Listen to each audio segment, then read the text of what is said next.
Hello, this is Al Rodriguez. I'm CEO of Applied Surface Engineering. My kids saw me all the time working at Sandia National Labs. And when they saw the engineering work that I was doing, they got all excited. They decided to become engineers, and they're working on the degrees at CNM and UNM. They decided to start their own company. Then they said, "Hey, Dad, can you help us out?" And I said, okay.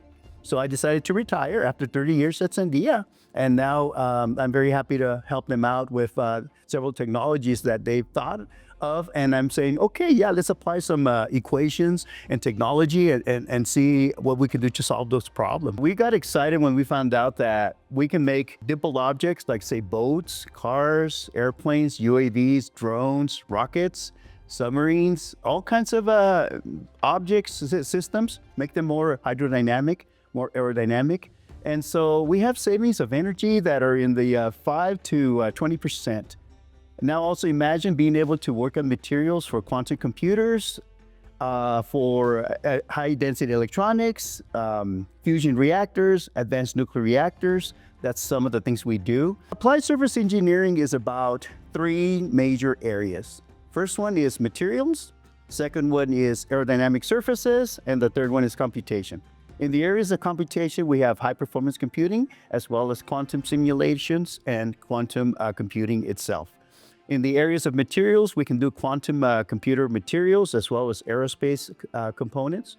And in the area of aerodynamic surfaces, we can do drones, submarines, cars, vehicles. And in collaboration with Sandia National Labs, as well as the University of New Mexico, we launched a high-performance rocket at Mach 0.64, and it was dimpled. And then we compared that against an undimpled rocket, and I'm happy to say that we ended up getting a peak reduction in aerodynamic drag of 39%. If you can get anywhere from 5 to 20, 30% aerodynamic drag reduction, the fuel savings are amazing. And so we're thinking about developing special surfaces that people can buy as post-market add-ons, and the idea is that the surface might cost, like, say, a couple of $100, and half of that is profit for us. Year one, by then we would have customers. We will know exactly what materials we need. We'll submit additional patents. We'll optimize the surfaces to then start marketing these products. So our goal is to have somebody else manufacture these parts for us, and then we have royalties from each one.